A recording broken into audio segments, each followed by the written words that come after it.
Namaste. My name is Saurabh Nanda, and I'm a career consultant by profession. Last year, I attended a very, very interesting global fellowship at Awaji Youth Federation in Japan.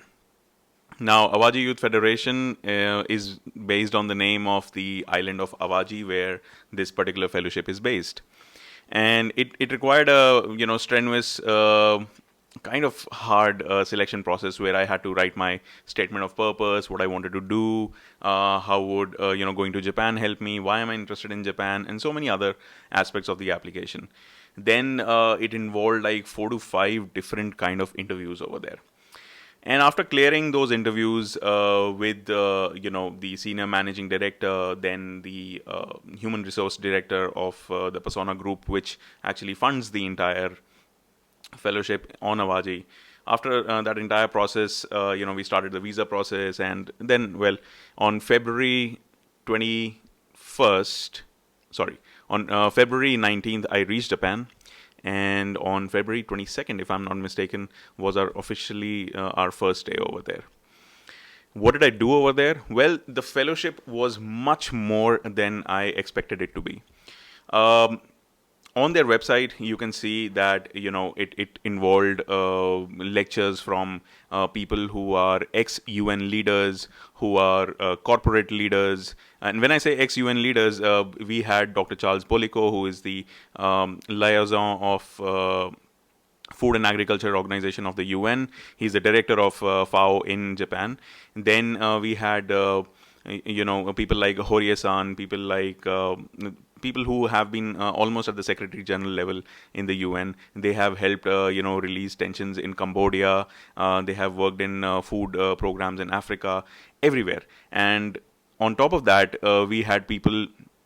Apart from UN leaders, we had corporate leaders, vice presidents of companies. We had Otaka-san, who was the CEO of North America Toyota, which is like the biggest market for Toyota in 2006.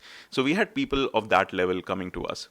On top of that, then we had like major thinkers from Japan, people who represent Japan in the entire world. They are on boards of organizations and change-making, committees around the world. Kurakawa Sensei was one of those people.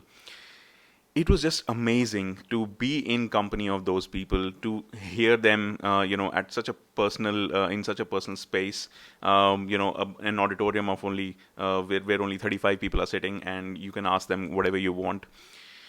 Apart from that, then we had professors from the US, Professor Kent Calder from Johns Hopkins University, and I can keep on going over here. Ex-ambassadors of Japan to various countries.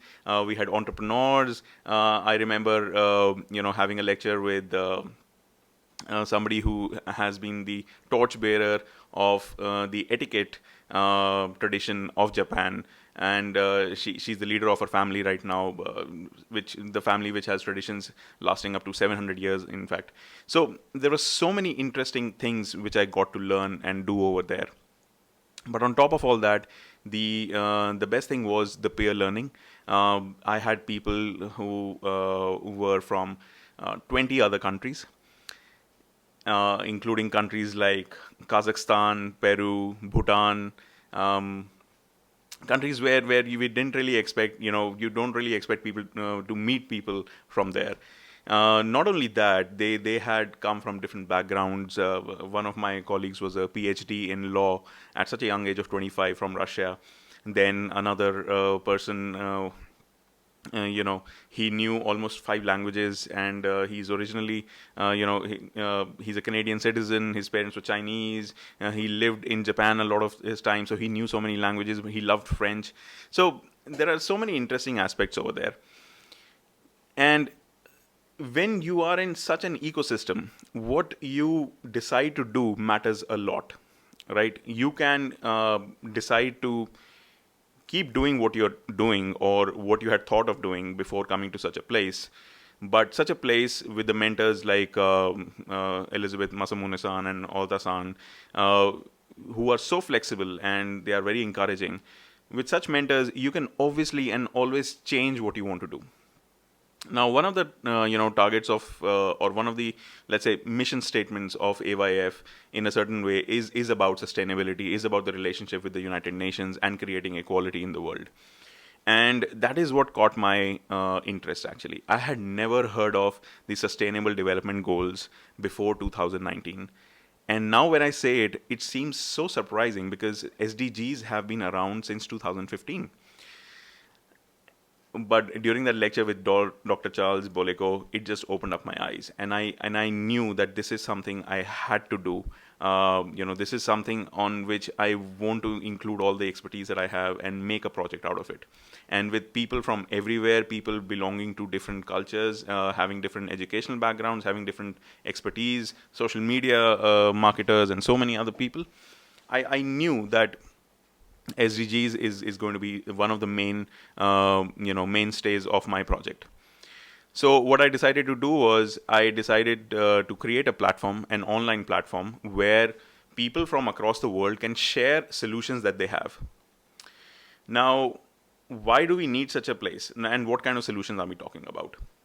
So, the UN, the World Bank, governments of the world, and so many other big, organizations, they have a lot of schemes which work in their own way, which have a lot of benefit for the world, but that benefit does not reach people on time or not sufficiently because of various geopolitical reasons, right?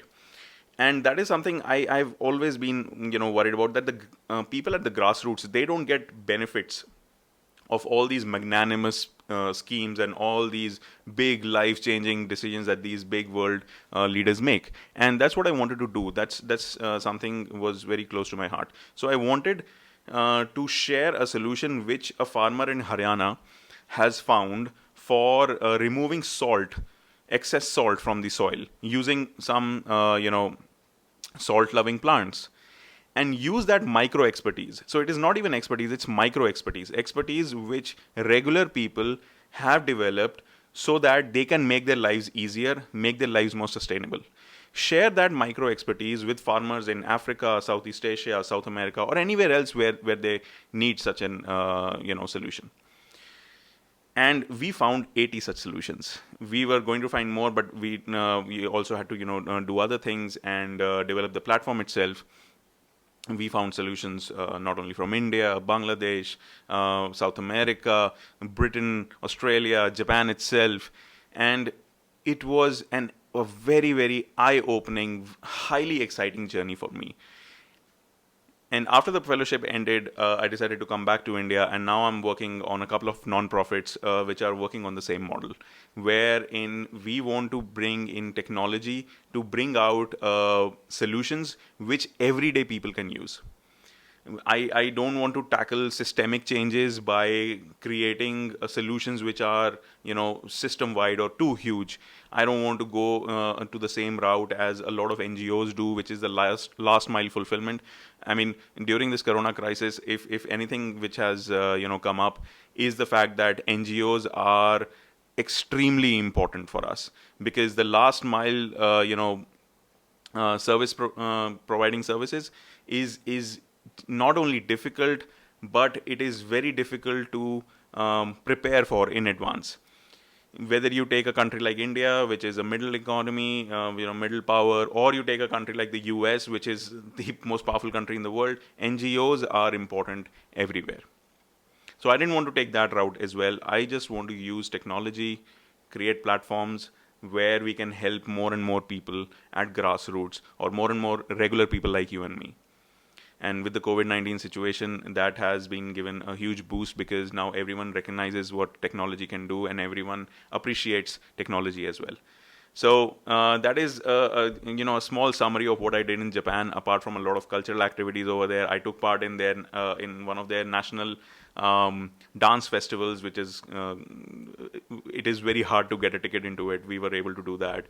I traveled to Mount Fuji. I saw quite a bit of Japan. I mean, not a lot of it. It's a very interesting, mysterious place, but a lot of other activities as well I was able to do. And that's what a fellowship is. It immerses you culturally. It immerses you professionally into things which you're not part of, and gives you motivation and opens your eyes to new things. So please go for fellowships, guys. It's something which your conventional universities and internships and organizations might not provide you. Thank you so much.